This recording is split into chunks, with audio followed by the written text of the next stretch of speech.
King of Gods. By Fast Food Restaurant, Kabanata 489. Pagbabalik sa Canopy Great Country. Unti-unting kumupas ang ambon, kasama nito ang Skeletal Division Leader. Ang Old Su ay hindi kumikibo at hindi makapagsalita. Hindi siya kumalma kahit matagal na panahon. Matalim niyang sinulyapan ang binata sa kanyang harapan na may masalimuot na ekspresyon. Malamang na walang makakaisip na hindi lang natalo ni Zhao Feng ang Skeletal Division Leader, kinokontrol niya ito. Ito ay katawa-tawa na sila ay naghihinala sa sinabi ni Zhao Feng na naresolba na ang Skeletal Division Leader kanina. Talagang hindi ka aalis kung may panganib pa sa cloud area. Nagpakawala ng hininga ang Old Su. Bahagyang ngumiti si Zhao Feng at binawi ang 10,000 Ghost Pearl. Pagkatapos umalis sa 100 Graves Forbidden Ground, inilagay ni Zhao Feng ang Skeletal Division Leader sa 10,000 Ghost Pearl. Ito ang sarili nitong mungkahi. Ang kapaligiran ng 10,000 Ghost Pearl ay lubos na angkop para sa mga bangkay ng multo, at ang Skeletal Division Leader ay halos isang Ghost Corpse mismo. Ang katawan at mga pinsala nito ay maaaring gumaling ng mas mabilis sa 10,000 Ghost Peel. Maya-maya, lumabas sina Zhao Feng at Old Su sa secret room.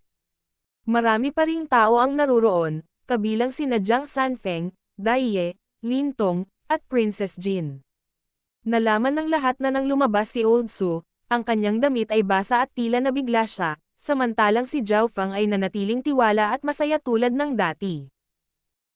Hindi alam ni Lin Tong, Prinsesa Jin, at ng mga kasama kung ano ang nangyari, ngunit kahit na natataka sila kung ano ang pinag-usapan ni na Zhao Feng at Old Su, alam nilang may mga lihim na mananatiling lihim. Chapter Leader. Lumakad sina Jiang Sanfeng at Dai Ye sa kaliwa at kanan ni Zhao Feng.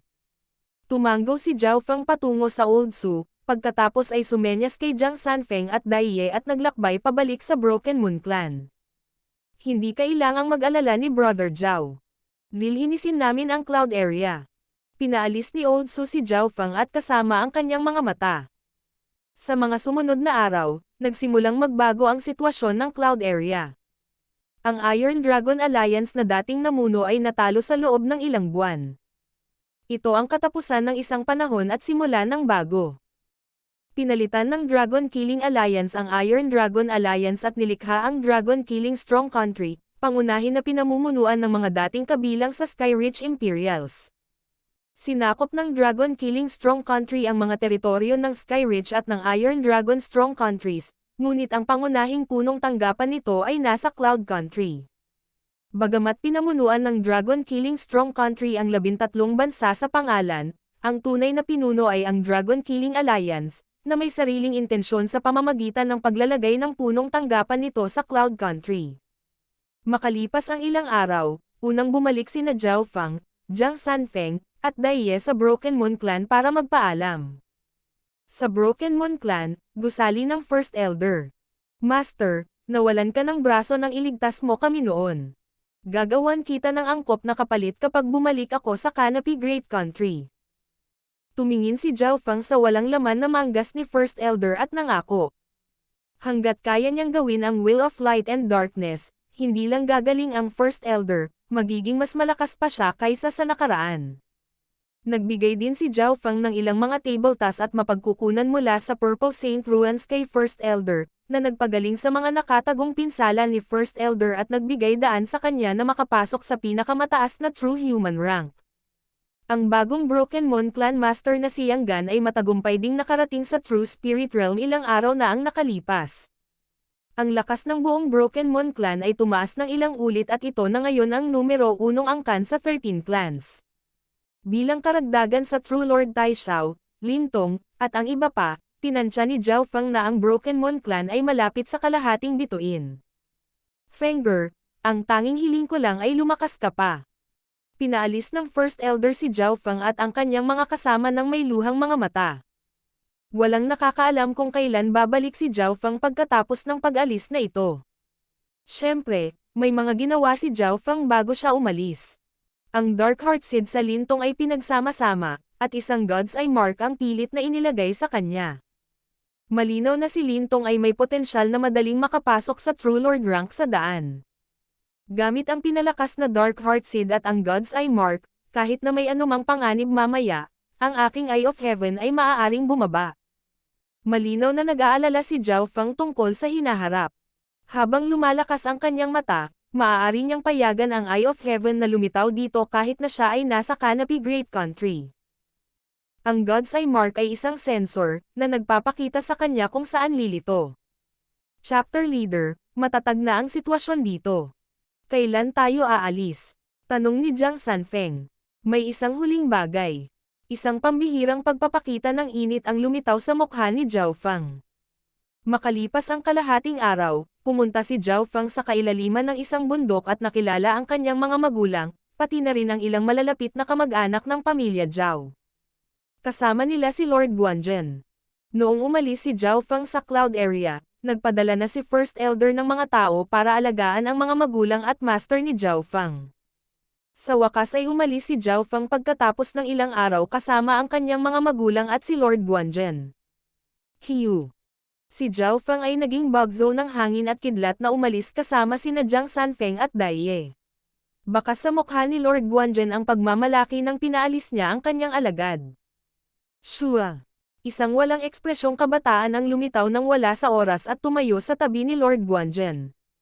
Master, hindi na po ako makakasama sa inyo. Kailangan ko ring umalis sa cloud area. Yumuko si Beimoy kay Lord Guanzhen. Nasiyahan si Lord Guanzhen. Sa mga disipulo tulad ni Zhao Feng at Beimoy, maaari siyang mamatay ng walang pagsisisi. Noon, kailangang pumili si Beimoy, at, bagamat isa siyang disipulo ni Master Haiyon, ang katapatan ni Beimoy ay kay Lord Guanzhen pa rin.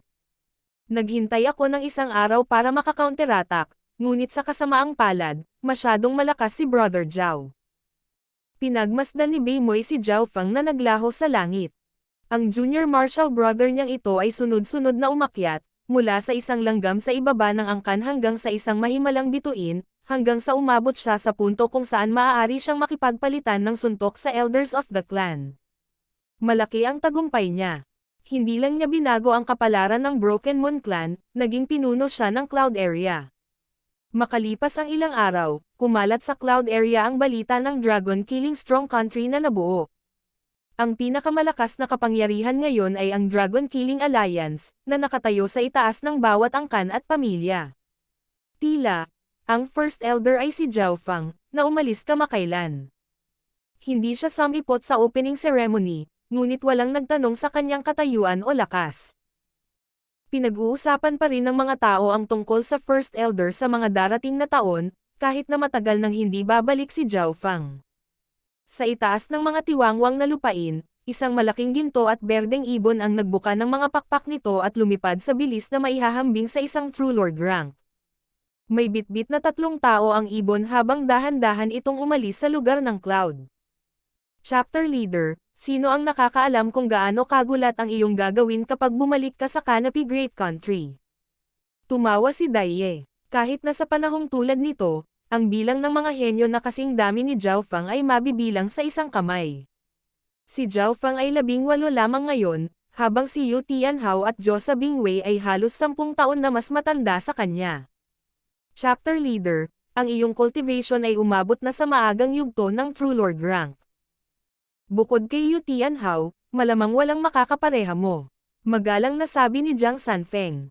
Natanggap ni Zhao Feng ang balita na naabot na ni Yu Tianhao ang maagang yugto ng True Lord rank pagkatapos bumalik mula sa kanyang mana at na ang kanyang malakas na aura ay nabigla sa mas lumang True Lord ranks. Mukhang naabot ni Yu Tianhao ang maagang yugto ng True Lord rank kalahating taon na ang nakalipas. Bulong ni Zhao Feng.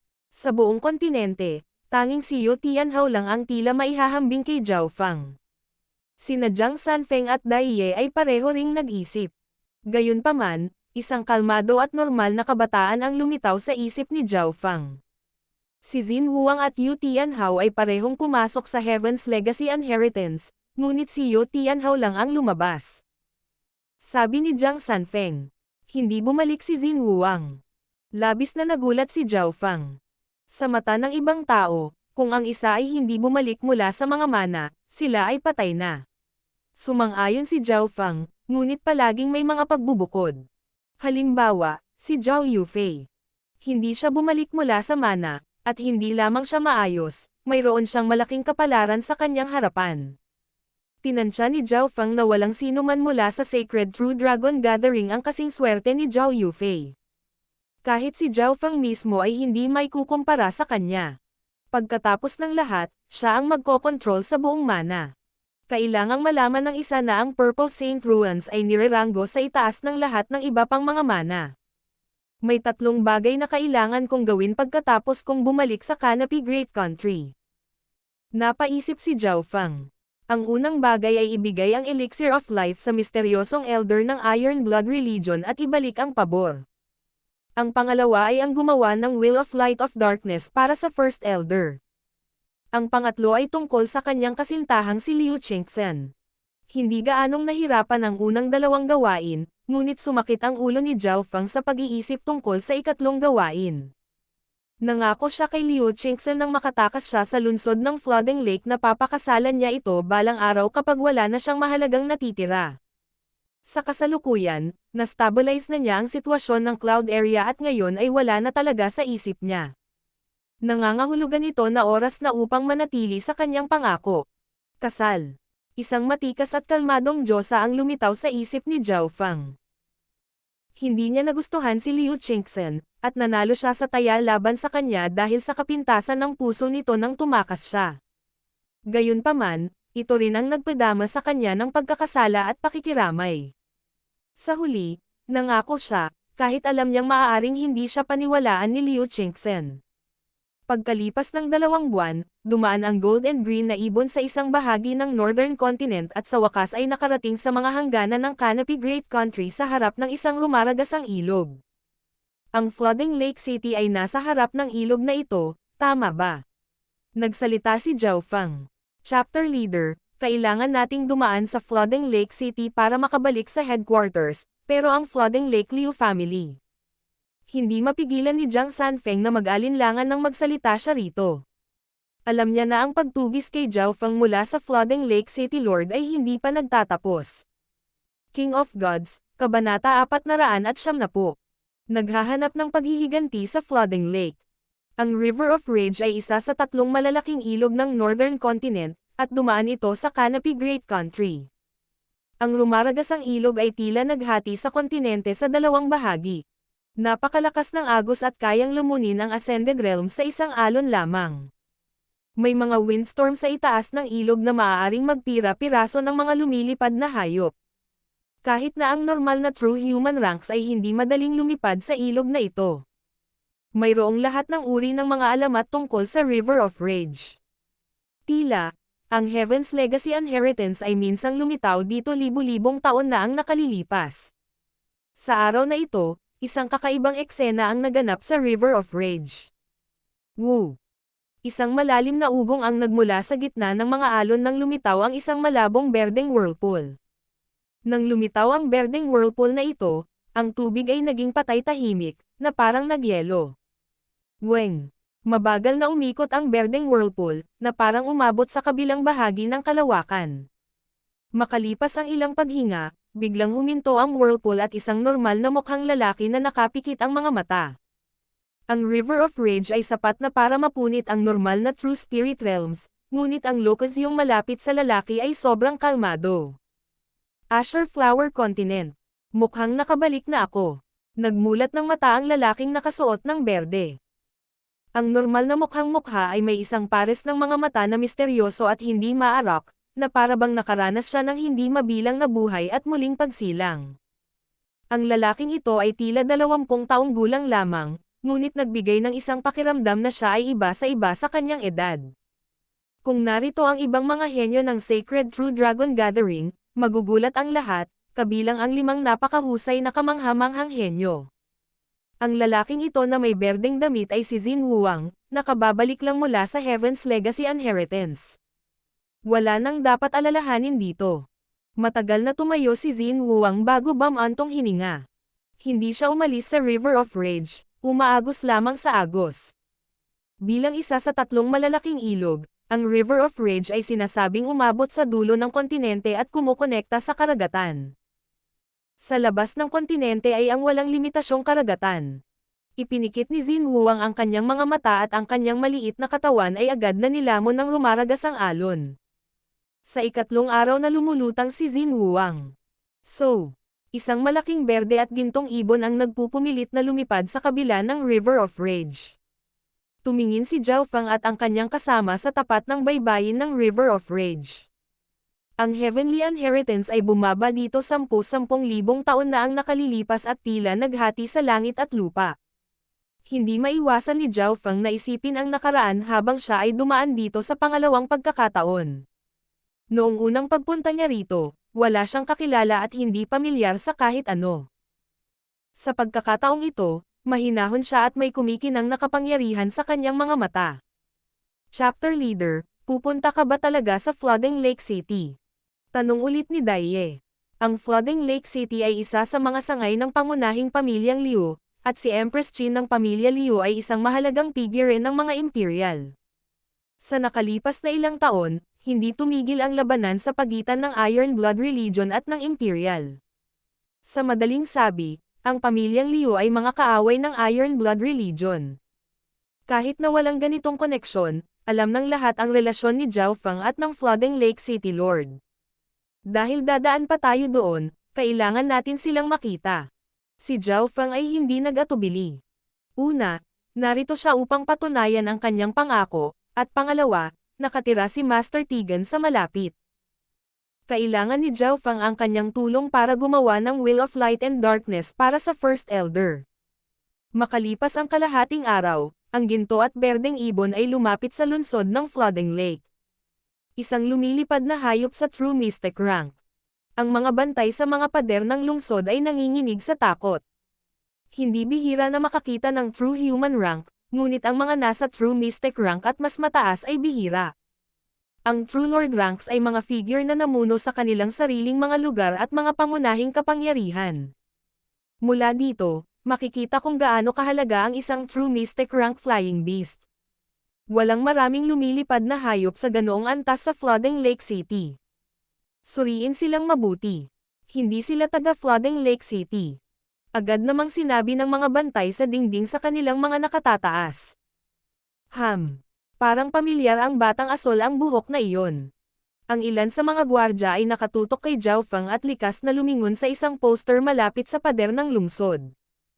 Ang poster ay bahagyang gutay-gutay, ngunit isang asol na buhok na kabataan at isang maliit na pusa ang makikita dito. Oh my God! Ang numero 1 kriminal ng Flooding Lake City. Nananaginip ba ako? Nataranta ang mga bantay. Ito ang unang pagkakataon na dumating ang isang kriminal na walang pagbabalat kayo. Gayunpaman, bago makapag-react ang mga gwardya, lumipad ang ibon. Ilang sandali pa, Zhao Feng. Sigurado ka bang siya yon? Isang medyo nasasabik na boses ang nagmula sa isang kabataang nakasuot ng purple. Young Master Liu Yuan. Napayuko ang mga guard. Ang tumanggap ng ulat ng mga gwardya ay si Young Master Liu Yuan, na umabot sa True Human rank. Kung narito si Zhao Feng, tiyak na makikilala niya ang taong ito. Ito ang taong bumati sa kanya noong una siyang dumating sa Flooding Lake City, at kung hindi dahil sa taong ito, hindi sana nakipag-away si Zhao Feng kay Liu Qingxen. Nang makatakas si Zhao Feng mula sa lungsod noon, dumating si Liu Yuan upang habulin si Zhao Feng. Ngunit agad itong natalo ng eye technique ni Zhao Feng. Zhao Feng, hindi ko akalain na babalik ka dito pagkatapos ng 2 taon. Isang napakahusay na kamangha-manghang henyo. Huminga ng malalim si Liu Yuan at inalala ang nakaraan na may masalimuot na ekspresyon. So, isang kislap ang kumislap sa kanyang mga mata habang siya ay nagmamadali patungo sa direksyon na pinuntahan ng gold and green na ibon. Gayunpaman, sa mga tuntunin ng bilis, ang ibon ay nasa True Mystic rank at halatang mas mabilis kaysa kay Liu Yuan. Sinubukan ni Liu Yuan ang kanyang makakaya ngunit hindi siya nakahabol. Isang napakasay na kamangha-manghang henyo. Dadaan lang ng ganyan ang kriminal ng Flooding Lake City. Lubhang ayaw ni Liu Yuan. Hindi niya alam kung bakit gusto niyang humabol. Siguro dahil natalo siya at hindi na-resolba. Kung ikukumpara doon, ang pagiging kriminal ni Zhao Feng ay isang dahilan lamang. Sa totoo lang, kung hindi titigil ang gold and green na ibon, tiyak na hindi makakahabol si Liu Yuan. Isinasantabi ang mga nasa True Human rank, kahit ang karamihan sa True Mystic ranks ay hindi makahabol. Marahil ay pinakinggan ng langit ang panloob na hiyaw ni Liu Yuan, dahil ang ginto at berdeng tuldok ay biglang bumagal at dumapo sa gitna ng Flooding Lake City, na siyang palasyo ng Flooding Lake City Lord. Noon, nagkaroon ng sparring session dito para sa kasal. So, tatlong figure ang dumaong sa harap ng City Lord's Palace. Ang asul na buhok na kabataan ay may isang pambihirang hitsura ng magiliw na paggunita. Kung tutusin, kalahating taon na siyang nanatili rito. Gayunpaman, sina Jiang Sanfeng at Dai Ye ay walang ganoong emosyon. Ito ang sentro ng Flooding Lake Liu family at ang City Lord ay lubhang sikat. 2 taon pa lang siyang True Lord rank pero natalo na niya ang ilang lumang True Lord ranks. Hindi mapalagay ang dalawa. Ang Iron Blood Religion at Flooding Lake Liu na pamilya ay nasa magkabilang panig at si Zhao Feng ay isang takas mula sa kanila. Sa normal na mga pangyayari, hindi nila ito gagawin kahit na mayroon silang 100 lakas ng loob. Higit pa rito, ang poster ni Zhao Feng ay nasa dingding pa rin. Hindi ba't manugang iyon noon? Manugang. Ang likod ni Zhao Feng. Nagsimula ang talakayan sa harap ng City Lord's Palace. Pagkatapos ng lahat, si Zhao Feng ay nanatili dito ng kalahating taon at maraming tao ang nakakilala sa kanya. Chapter Leader. Iniisip mo bang ibagsak ang Flooding Lake City ngayon? Hindi mapalagay si Jiang Sanfeng. Parami ng parami ang mga taong nagkukumpulan at mayroon pang ang mga eksperto sa True Spirit Realm. Gayunpaman, nag-iingat sila sa paglilinang ng tatlong ito, lalo na si Zhao Feng na naging isang napakahusay na kamanghamanghang henyo. Tila walang intensyon si Zhao Feng na umatras o umiwas. Noon, walang kahihiyang tumakas si Zhao Feng at hinabol sa buong bansa. Ngayong nakalusot na siya sa True Lord rank, gusto ba niyang mag-higanti? Naisip ni na Jiang Sanfeng at Dai Ye. Maging si Liu Yuan, na nakahuli, ay nag-isip. Noon, masasabing nasaksihan ni Liu Yuan ang buong proseso. Pinilit ng Flooding Lake City Lord si Zhao Feng sa kasal, na nauwi sa pagpilit sa kanya na sumali sa Iron Blood Religion. Ngayon na si Zhao Feng ay naging isang napakahusay na kamanghamanghang henyo, sinasabing mayroon siyang lakas labanan ng isang True Lord rank. Tumalon ang puso ni Liu Yuan nang maisip niya ito. Siguradong narito si Zhao Feng para mag-higanti. Magsabi ka agad sa City Lord. Hindi maiwasan ni Liu Yuan na isipin kung ano ang mangyayari kung ang isang True Lord rank ay nagsimulang umatake sa loob ng lungsod. Sa isang panig, pumunta siya upang magulat sa City Lord, at sa kabilang panig, gumawa siya ng sarili niyang paghahanda. Brother Zhao, matagal na tayong hindi nagkikita. Napangiti si Liu Yuan nang lumapit siya. Ang pamagat na napakahusay na kamanghamanghang henyo ay naging magalang sa iba. Kahit na ang aura ni Zhao Feng ay napasuko, hindi ito sinasadyang itago, at ang mga miyembro ng matatandang henerasyon ay natigilan. Liu Yuan, dumating ka sa tamang oras. Sabihin mo sa City Lord na gusto ko siyang makilala. Naparito ako para tuparin ang pangako ko sa kasal. Lumingon ang tingin ni Zhao Feng kay Liu Yuan at ngumiti. Halatang naaalala pa rin niya si Liu Yuan. Kung hindi dahil sa kanya, hindi sana siya nakipag-away at nahihirapan sa lahat ng ito noong una. Ano? Hanapin ang City Lord. Tuparin ang kasal. Natigilan si Liu Yuan at ang kumpanya. Maging sina Jiang Sanfeng at Dai Ye ay nataranta. Hindi ba narito si Zhao Feng para mag-higanti? King of Gods, Kabanata 471. Qin Sword Palace Master. Sa isang eleganteng gusali sa loob ng City Lord's Palace. Isang lalaki at babae ang nakaupo sa tapat ng isa't isa. Qin Sword Palace Master, pumunta ka hanggang sa Flooding Lake City para sa Sky Qin 9 Music. Ang Flooding Lake City Lord ay nakaupo ng tuwid, ngunit may lamig sa kanyang ekspresyon. Ang babaeng nasa tapat niya ay tumingin sa paligid ng 27 o 28 taong gulang at naglalaman ng hindi maipaliwanag na kakisigan. Mahirap isipin na ang kagandahang ito ay pinuno ng isa sa 8 dakilang puwersa ng Canopy Great Country, ang Qin Sword Palace. Liu Jiushan, matagal na tayong magkakilala. Ang Sky Qin 9 Music ay isang pinakamataas na kasanayan sa Dao ng Qin at nauugnay sa Qin Sword 9 Mystic Technique ng Qin Sword Palace. Walang gaanong pakinabang sa iyo ang musika. Ngumiti ang Chin Sword Palace Master at sinubukang hikayatin ang Flooding Lake City Lord. Alam ko na ang Sky Chin 9 music ay lubhang nakakaakit sa iyo. Interesado din dito si Empress Chin. Mahinahong sabi ng Flooding Lake City Lord. Walang bakas ng anumang emosyon ang makikita. Empress Chin. Dumating din siya para hanapin ka. Nagsalubong ang mga kilay ng Chin Sword Palace Master. Napakataas ng status ni Empress Chin at maging ang Palace Master ay bahagyang nag-iingat sa kanya. Higit pa rito, ang Chin Sword Palace at ang pamilya Liu ay parehong nasa panig ng mga imperial. Si Empress Chin at ang Chin Sword Palace Master ay ang dalawang babae sa dakilang bansa na may pinakamataas na katayuan at lakas. Kung pareho ang gusto nilang dalawa, kahit ang True Lord ranks ay mapipilitin, dahil hindi dapat masaktan ang magkabilang panig. Tinanggihan ko na si Empress Chin. Sabi ng Flooding Lake City Lord. Tinanggihan mo si Empress Chin. Nang marinig ito, ang Chin Sword Palace Master ay kalahating masaya at kalahating nag-aalala. Masaya siya na hindi ito nakuha ni Empress Chin, ngunit nag-aalala na hindi rin ito ibibigay ng City Lord sa kanyang sarili kung nasaktan na niya si Empress Chin. Ang musika ay naiwan ng ina ni Chingsen, kaya pinahahalagahan ito ni Chingsen. Kahit walang kwenta sa akin, hindi ako madaling ibigay. Ang Flooding Lake City Lord ay umiling, ipinakita ang kanyang desisyon. Hindi nagulat ang Chin Sword Palace Master. Ang Flooding Lake City Lord ay isang taong lubos na tapat sa kanyang damdamin. Hindi magiging madali ang kumbansihin siya. Nagsimula siyang mag-isip tungkol sa kung ano ang maaaring gamitin upang ilipat ang Flooding Lake City Lord. Sa oras na ito, ang mga kagyat na yabag ay tumunog sa labas ng pinto. City Lord, hindi maganda. Isang malakas na sigaw ang nagmula sa labas.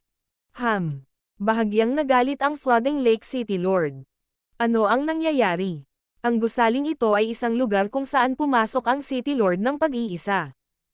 Kadalasan, kapag nandito ang City Lord, walang maglalakas-loob na hamarang sa kanya. Higit pa rito, siya ay nasa isang talakayan sa Chin Sword Palace Master ngayon. May malaking nangyari ba? Ang Chin Sword Palace Master ay nagtataka din. Ang Flooding Lake City Lord nagmamadali. Shua. Isang anino ang damapo sa sulok ng silid. Nag-uulat sa City Lord, si Zhao Fang ay bumalik. Sino ang nagbalik? Zhao Fang. Na-freeze ang katawan ng Flooding Lake City Lord. Zhao Fang. Maaari ba itong isa sa napakahusay na kamanghamanghang henyo? Yung tumakas sa kasal. Ang Chin Sword Palace Master ay nagpahayag ng isang naguguluhang ekspresyon. Si Zhao Fang ay nasa labas mismo ng City Lord's Palace at hinihiling ka. Maingat na sabi ng Tigre. Gayunpaman, bago pa man matapos ang kanyang mga salita, ang mga mata ng Flooding Lake City Lord ay naging pilak at pula at naglabas ng nakakatakot na aura. Zhao Fang, may mukha ka pa bang bumalik sa Flooding Lake City? Nililigawan mo si kamatayan. Isang dagandong ang umalangaw sa buong Flooding Lake City. Isang alon ng pulang ilaw ang lumitaw sa itaas ng City Lord's Palace at umalangaw sa Fire Yuan Chi. Sa sandaling iyon, lahat mula sa Consolidated Realm hanggang sa True Spirit Realm ay nakaramdam ng matinding init. Para bang sinusubukang sumabog ang lava mula sa lupa. Kapag ang layunin ng isang True Lord rank ay ganap na nailabas, bawat True Spirit Realm sa loob ng 1,000 milya ay mararamdaman ang pagbabago sa Heaven Earth Yuan Chi. City Lord. Pagbati, City Lord. Napayuko sa takot ang mga tao sa harap ng City Lord's Palace. Sa sandaling ito, hindi mabilang na mga tao ang tumingin sa napakagandang tao na lumulutang sa kalangitan, ang Flooding Lake City Lord. Ang lakas ng aura. Ang normal True Lord ranks ay malamang na hindi niya katugma. Nagpalitan ng gulat na tingin sina Daiye at Jiang Sanfeng. Lumahok sila sa Sacred True Dragon Gathering at napakaraming kaalaman. Sa kanyang kasalukuyang galit na estado, ang mga kasanayan sa sunog ng Flooding Lake City Lord ay umabot sa isang hindi kapanipaniwalang antas. Noong tumakas si Zhao Fang, ang Flooding Lake City Lord ay nakapasok sa True Lord rank habang siya ay nasa isang estado na halos kapareho ng kung nasaan siya ngayon. City Lord Liu, nandito ang junior na ito para batiin ka. Yumuko si Zhao Fang. Ano man ang mangyari, ito ang ama ni Liu Chengxen. Brat, Ang lakas ng loob mong magsalita tungkol sa bagay na iyon. Dahil sa iyo, nadungisan ang pangalan ni Chinksen at naging biro ang pamilya ng Flooding Lake Leo.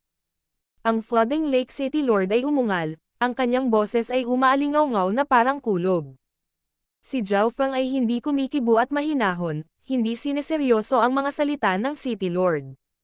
Noon, kung hindi dahil sa katotohanang pinilit siya ng City Lord na lumaban, si Zhao Feng ay hindi sana nakipagtipan kay Liu Chinksen at pinilit na tumakas sa simula. Nakonsensya si Zhao Feng nang maabutin ni Liu Chinksen, kaya nangako siyang babayaran. Dumating ka sa tamang oras. Maghihiganti ako para kay Chinksen. Ang dumadaing na boses ng Flooding Lake City Lord ay naglalaman ng kalungkutan. Gayunpaman, hindi siya ganap na nawala sa kanyang isip. Ang cultivation ni Zhao Feng ay umabot na sa mababang antas ng True Lord rank at maihahambing ito sa kanyang sarili. Kapag nag-away ang dalawa dito, maraming inosenteng tao ang masusugatan. Bagamat may kumpiyansa ang Flooding Lake City Lord, hindi siya sigurado kung mapapatay niya si Zhao Feng sa isang suntok. Maghasik ng galit. Anong nangyari kay Chinksen? Nanginig ang puso ni Zhao Feng at hindi niya maiwasang magtanong ng nag-aalala. Mula sa tono ng Flooding Lake City Lord, parang naaksidente si Chinksen. Sa Sacred True Dragon Gathering, ang Flooding Lake City Lord ay may masamang hangarin lamang kay Zhao Feng, ngunit wala siyang gagawin dahil sa Iron Blood Religion. Gayunpaman, ngayon ay tila ang masamang hangarin ay naging paghihiganti. Zhao Feng, isa kang kamanghamanghang henyo ng Sacred True Dragon Gathering, hindi mo ba alam na hindi pa bumabalik si Chinksen mula sa kanyang mana? Ang Flooding Lake City Lord ay malamig na tumawa at pinandilatan si Zhao Feng. Sa puntong ito, maraming mga manunood ang inilikas, na naiwan lamang si Zhao Feng at kasama sa loob ng 100 yarda. Hindi pa bumabalik si Chinksen. Malaking pagbabago ang ekspresyon ni Zhao Feng nang lumingon siya kina Jiang Sanfeng at Dai Ye para sa kumpirmasyon. Bahagyang tumango ang dalawa. Narinig nila na hindi pa bumabalik si Liu Chinksen, ngunit hindi naman ito malaking bagay dahil naisip nilang narito si Zhao Feng upang maghiganti. Bakit ganito? Matapos kumpirmahin ang balitang ito, ang puso ni Zhao Feng ay tila na martilyo at siya ay natulala. Sa kanyang puso, siya ay nabigo, nanghihinayang, at nagkasala. Alam ni Zhao Feng na kung hindi pa nakabalik si Liu Chinksen ngayon, napakaliit ng pagkakataon na mabuhay siya. Pagkatapos ng lahat, hindi lahat ay katulad ni Zhao Yufei, na may langit na lumalaban sa swerte. Gusto ni Chinksen na tahimik at mag-isa. Kung hindi dahil sa iyo, hindi siya makakasali sa Sacred True Dragon Gathering. Ang Flooding Lake City Lord ay umungal at naging isang bahid ng pulang ilaw na umaakyat patungo kay Zhao Feng sa lupa. Sa sandaling ito, lahat ng malapit sa City Lord's Palace ay lumikas na at si Zhao Feng ay natulala. Ito ang pinakamagandang pagkakataon para umatake. Mystic Fire Scorching Demon. Agad na lumapit ang figure ng Flooding Lake City Lord at itinulak niya ang isang malaking alon ng nakakapasong apoy na tila nasusunog kahit ang hangin. Hindi maganda. Naramdaman na lamang ni Jiang Sanfeng at Dai Ye na napuno ng pulang ilaw ang hangin, at kahit ang kanilang protective True Spirit Chi ay hindi ito mapigilan. Ito lang ang aura ng pag-atake. Mahirap isipin kung gaano kalakas ang pag-atake mismo. Hindi nakakagulat na inilikas ng Flooding Lake City Lord ang lahat. Nagsumpa sina Jiang Sanfeng at Dai Ye. Bagamat naniniwala sila na maaaring hadlangan ni Zhao Feng ang pag-atake ng Flooding Lake City Lord, maaaring masugatan sila sa laban. Umalis muna kayong dalawa. Isang mahinang bulungan ang narinig sa kanilang mga tainga. Weng. Isang bahagyang nakakamanhid na sensasyon ang tumama sa dalawa at lumikha ng isang ipoipo na nagtulak sa kanila ng 12-dosenang yarda pabalik. Ang susunod na sandali. Boom! Ang nakakapasong palad ng Flooding Lake City Lord ay dumagan sa lupa. Ang lugar sa harap ng City Lord's Palace ay yumanig at isang 40 o 50 yarda ang lalim na butas ay nilikha. Ang mga eksperto sa malapit ay huminga ng malamig at naramdaman ang alon ng mainit na hangin na sumabog sa kanila. Bam! Bagamat ang kapangyarihan ng palad na ito ay napaka-condensed, ang kaunting ripple lang ang naging bahagi ng pader ng City Lord's Palace na bumagsak. Para iligtas kami, Chapter Leader. Nag-react si Daiye at hindi niya maiwasang malungkot. Ngayon lang, nakita nilang gumamit ng teknik si Zhao Feng para palabasin sila sa saklaw ng pag-atake ng Flooding Lake City Lord habang siya ay tila hindi man lang lumalaban. Pagtingin sa umuusok na black hole, pinagpapawisan ang dalawa. Sa kanilang mga mata, bagamat malakas si Zhao Feng, hindi siya nagal-inang ng anumang mga diskarte sa pagpapalakas ng katawan at hindi niya mapigilan ang pag-atake ng isang True Lord rank ng direkta. Higit pa rito, ang Flooding Lake City Lord's Mystic Fire Scorching Heaven Manual ay umabot na sa mataas na antas at ang mga kakayahan nito sa opens iba ay napakalakas. Shua. Nanlamig ang maapoy na figure ng Flooding Lake City Lord nang makalapit siya sa butas. City Lord Liu, nagigilty ako tungkol sa Chingsen. Isang buntong hininga ang nagmula sa hangin at, kasabay ng bugzo ng hangin at kidlat, lumitaw ang figure ng isang kabataang asol ang buhok. Napakagandang gamit ng hangin at kidlat.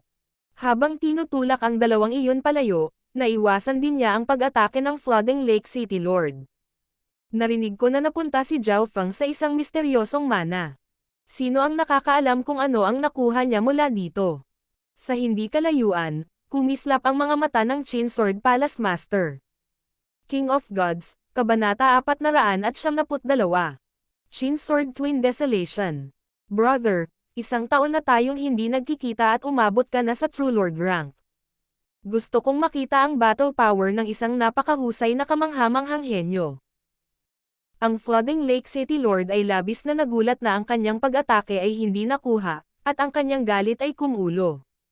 Bagamat hindi pa nakikipaglaban ang dalawa, naramdaman ng Flooding Lake City Lord ang nakakatakot na bilis ni Zhao Feng. Sa isang iglap lang, hindi lang naiwasan ni Zhao Feng ang pag-atake ng Flooding Lake City Lord, nailigtas din niya sina Jiang Sanfeng at Daiye. Ang normal True Lord ranks ay maaaring makaiwas sa pag-atake ng Flooding Lake City Lord, ngunit upang iligtas ang ilang mga bystanders sa parehong oras. Hindi malamang. Sa isang kislap ng pula, ang Flooding Lake City Lord ay nawala at muling lumitaw ilang yarda ang layo mula kay Zhao Feng. Mystic Fire Silang Heaven Punch. Ang kamao ng Flooding Lake City Lord ay parang isang bulkan na may napakagulong aura na nakakandado sa bawat landas ng pag-urong. Bahagyang bumagsak ang puso ni Zhao Feng. Ang layunin at kapangyarihan ng Flooding Lake City Lord ay nalampasan ang iba pang maagang yugto ng True Lord ranks. Nakatuon ang kamao na ito sa pagpigil sa pag-urong at hindi madaling maiiwasan. Si Zhao Feng ay nawala sa isang bug zone ng hangin at kidlat. Boom! Ang suntok ng Flooding Lake City Lord ay nagawang tumama sa isang alon ng hangin at kidlat habang ang totoong Zhao Feng ay kumikislap sa itaas ng Flooding Lake City Lord. Ang pinagsanib na hangin at kidlat ni Zhao Feng sa kanyang paggalaw at hindi makikita ng mata. Ang kalapit na Chin Sword Palace Master ay natigilan. Kahit na si Zhao Feng ay hindi pa nagpapakita ng anumang battle power, ang kanyang bilis ay tiyak na kabilang sa top 5 sa Canopy Great Country. Ang figure ni Zhao Feng ay patungo sa mga ulap. Parang ayaw niyang kumalat ang away sa Flooding Lake City. Bahagyang nagulat ang Flooding Lake City Lord, ngunit ito ay mabuti para sa kanya dahil kaya niyang gawin ang lahat. Mystic Fire Exploding Cloud. Isang kapansin-pansing nagniningas na pulang ulap ang sumabog, na lumilikha ng mga ripples na tumawid sa isang lugar na 2 milya. Ang nakapangingilabot na kapangyarihan ay nagpang-inag sa puso ng mga manunood. Marami sa kanila ang nakaramdam ng sobrang init at nagsimulang pawisan. Sinimulan na ng Flooding Lake City Lord na gamitin ang kanyang malawak na mga pag-atake. Tingnan natin kung paano umiwas ang brat na iyon. Tinalakay ng mga eksperto sa True Spirit Realm. Sa loob ng nag-aalab na ulap, isang asol na buhok na kabataan ang nagpalabas ng aura ng hangin at kidlat na pumutok sa mga ulap. Ang Flooding Lake City Lord ay nagsimula ng gumamit ng mas maraming malalakas na pag-atake. Gayunpaman, hindi man lang umatake si Zhao Feng at madaling nakaiwas sa opensa ng Flooding Lake City Lord. Kahit na ang ilan sa mga Ascended Realm sa ibaba ay nakikita na ang bilis ni Zhao Feng ay madaling nalampasan ang Flooding Lake City Lord. Junior, bakit hindi ka umaatake? Namuo ang galit sa Flooding Lake City Lord ngunit bahagyang naguluhan siya. Sa pag-iisip pabalik sa kanyang kasaysayan kasama si Zhao Feng at kung paano siya nagpadala ng mga tao pagkatapos ng kabataang ito sa loob ng maraming taon, ang pagmamahal ng City Lord sa kanya ay nauwi sa galit at, ngayon, pagpatay ng layunin. Siyempre, nang dumating si Zhao Feng, napagtanto ng City Lord na hindi madaling ibagsak siya. Hindi lumalaban si Zhao Feng at pinahintulutan ang Flooding Lake City Lord na magpadala ng sunod-sunod na pag-atake. Ang Flooding Lake City Lord ay hindi pipi. Hindi mahirap para sa kanya na makita na ang lakas ng sumisikat na bituin na ito ay malamang na higit sa kanya. Nang dumating ako sa Flooding Lake City, pinilit akong pumasok sa kasal na ito ng Flooding Lake City Lord, ngunit sa kalahating taon na iyon, binigyan ako ng Flooding Lake City Lord ng mga payo at malaking halaga ng resources. Ang mga alaala ay lumitaw sa isip ni Zhao Feng. Noon, siya ay pinalaya sa kanyang tahanan at isang mahina na hindi pamilyar sa Canopy Great Country. Iyon ay isang mababang punto sa buhay ni Zhao Feng. Sa panahong iyon, ginamit niya ang pagkakakilanlan ng manugang na lalaki ng Flooding Lake City Lord upang makatanggap ng magagandang mapagkukunan at maglinang ng madali. Bukod sa pagpilit sa kanya sa kasal, ang Flooding Lake City Lord ay tunay na humanga sa kanya at binigyan siya ng mga mapagkukunan. Talagang inisip niya si Zhao Feng bilang kanyang manugang. Kung hindi dahil sa katotohanan na ang City Lord ay nag-invest ng labis na emosyonal, hindi siya magagalit ng ganito sa pagtakas ni Zhao Feng. Nabuhay ako sa pinakamababang punto ng aking buhay sa Flooding Lake City. Pagkatapos noon ay dumating ang aking pagbangon. Pinahahalagahan ko ang iyong tulong. Higit pa rito, Xingchen. Nang mag-isip si Zhao Feng hanggang dito, ang kanyang puso ay napuno ng pasasalamat at pagkakasala, lalo na't tila na aksidente si Xingchen sa mana. Karaniwan, kapag ang isa ay hindi bumalik mula sa isang mana, ang kanilang pagkakataon na mamatay ay 99%. Ito ay dahil dito na si Zhao Feng ay hindi handa na gumanti. Liu Jiushan, malamang na hindi mo mahuhuli o mapatay ang batang ito ng mag-isa. Mahina ang boses ng isang babae. Ang may-ari ng boses na ito ay ang Qin Sword Palace Master. Qin Sword Palace Master, kung tutulungan mo akong patayin siya, may utang akong pabor sa iyo. Sabi ng Flooding Lake City Lord. Kung hindi niya mapabagsak si Zhao Feng sa sarili niyang teritoryo, hindi lang siya mawawalan ng mukha, ang pangalan ng buong pamilyang Liu ay madungisan. Masyadong mabait si Brother Liu. Ang Iron Blood Religion ang ating kalaban. Ang Qin Sword Palace Master ay ngumiti at tumawa sa kanyang puso. Hindi siya nakilahok dahil naghihintay siya para sa pabor na ito. Kung matutulungan ko si Liu Jiushan na ibagsak si Zhao Feng, hindi lang niya ako bibigyan ng Sky Chin 9 Music, makukuha ko rin ang nakuha ni Zhao Feng mula sa misteryosong mana. Gumalaw ang puso ng Qin Sword Palace Master nang mag-isip siya hanggang dito. Dahil dito kailangan niyang tulungan ang Flooding Lake City Lord na ibagsak si Zhao Feng. Zhao Feng, ipinagkanulo mo ang tiwala at pagmamahal ng pamilya Liu nang tumakas ka. Ang lakas ng loob mong bumalik sa Flooding Lake City. Ibababa kita. Nanlamig ang ekspresyon ng Qin Sword Palace Master nang lumitaw ang isang chin at isang nagniningning na espada sa kanyang harapan. Hinawakan niya ang chin sa isang kamay habang kinokontrol ang espada gamit ang kanyang isa. Sa sandaling iyon, ang tunog ng dumadagandong na mga kabayo ay umalangaw patungo kay Zhao Feng. Qin Sword Twin Desolation. Ang espada ay kumikinang na may tatlong kulay na liwanag habang naglalabas ito ng mga sinag ng sword light na tumusok patungo kay Zhao Feng. Ang kombinasyon ng chin at sword ay perpekto. Ang tunog mula sa chin ay naging isang di nakikitang kapangyarihan na nakagambala at nabigla sa kaluluwa at maaaring makapinsala sa mas mahihinang mga organo ng katawan. Sa chin na ito, kahit isang hukbo ay hindi makakalapit sa Qin Sword Palace Lord. Ang mga nasa ilalim ng True Lord rank ay maaaring agad na mapatay. Ang sword technique ay ang maalamat na flying sword technique, na nagpapahintulot sa isa na kontrolin ang isang espada sa hangin at magpadala ng mga sword beam ng tuloy-tuloy mula sa bawat direksyon. Hindi maganda, ito ang Qin Sword Palace Master. Bulalas ni na Jiang Sanfeng at Dai Ye. Hindi na malaya ng dalawa na may isa pang True Lord rank dito bukod sa Flooding Lake City Lord, at isa pa itong major figure tulad ng Qin Sword Palace Master. Isang Emperor, 3 sekta, 4 na pamilya. Ang 8 dakilang puwersa ng Canopy Great Country ang nagpasya sa kapalaran ng bansa.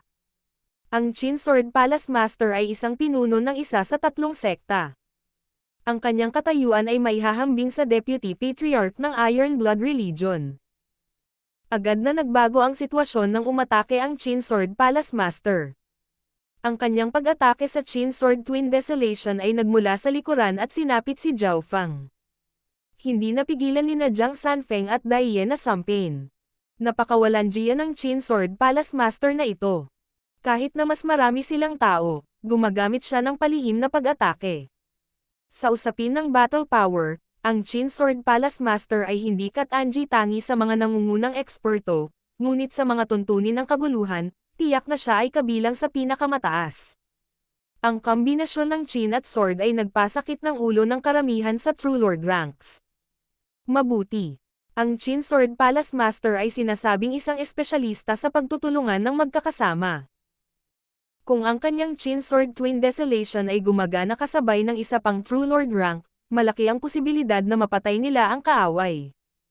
Nagliwanag ang mga mata ng Flooding Lake City Lord nang makita niya ang pag-atake ng Qin Sword Palace Master. Qin Wind Sword Rain. Ang tunog ng Qin sa hangin ay biglang naging magulo habang tinatakpan ng mga sinag ng espada ang kalangitan, na nagsasara sa landas ng pag-urong ni Zhao Fang. Ang pag-atake ng Qin Sword Palace Master ay hindi limitado sa pisikal na mundo lamang. Ang kanyang Qin ay maalog din ang kaluluwa. Saan nanggaling ang babaeng ito, at anong lakas ng loob niyang gambalain tayo?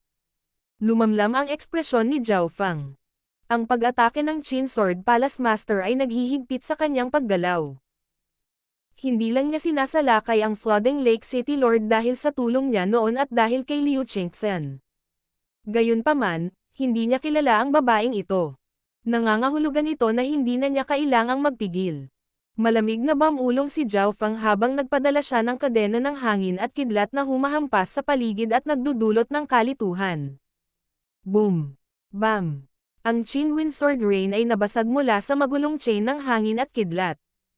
Ang Flooding Lake City Lord, na kasalukuyang lumalapit, ay nakaramdam ng pamamanhid at napaatras. Napakalakas ng paggamit ng hangin at kidlat. Malaking pagbabago ang ekspresyon ng dalawang True Lord ranks. Ang kanilang mga pag-atake ay nabasag na sa isang galaw lamang mula kay Zhao Fang. Shua! Umihip ang hangin at kidlat. Mag-ingat ka! Nagbabala ang Flooding Lake City Lord. Sa susunod na sandali, isang malakas na bagzo ng hangin at isang nakakamanhid na sensasyon ang bumagsak sa Qin Sword Palace Master.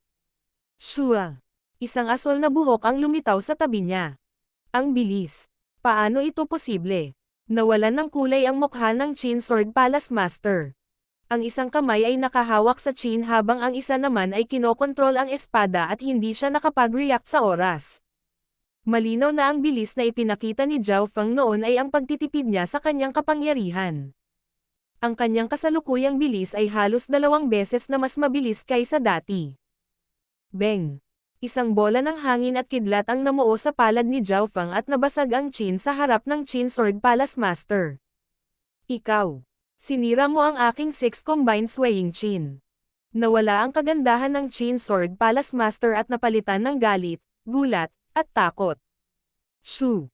Sumilay sa kanyang mga mata ang hangarin ng pagpatay habang kinokontrol ng kanyang kabilang kamay ang espada at ginawa itong 3 kulay na guhit ng liwanag na tumagos patungo kay Zhao Fang. Ang God Spiritual Eye ni Zhao Fang ay biglang naglabas ng kapangyarihan na tila kayang niyanig ang isip at kaluluwa ng Qin Sword Palace Master. Dang! Ang lumilipad na espada na kinokontrol ng Qin Sword Palace Master ay biglang nahulog mula sa hangin. Ang kaluluwa ni Zhao Fang ay maihahambing sa isang sovereign at ang kanyang mental energy pressure ay halos masira ang isip ng Qin Sword Palace Master. Iligtas! Iligtas mo ako! Ang mukha ng Qin Sword Palace Master ay kasing puti ng papel. Ang kanyang buhok at damit ay umihip sa hangin, na nagpapakita ng puting nyebe na balat. Ito ang magtuturo sa iyo na makialam sa negosyo ng ibang tao. Walang ekspresyong sumipa palabas si Zhao Fang. Bam! Dama pa ang paa sa dibdib ng Qin Sword Palace Master. Ikaw! Ang Chin Sword Palace Master ay nakaramdam ng magkahalong kahihiyan at puot habang siya ay nagsusuka ng dugo at lumilipad.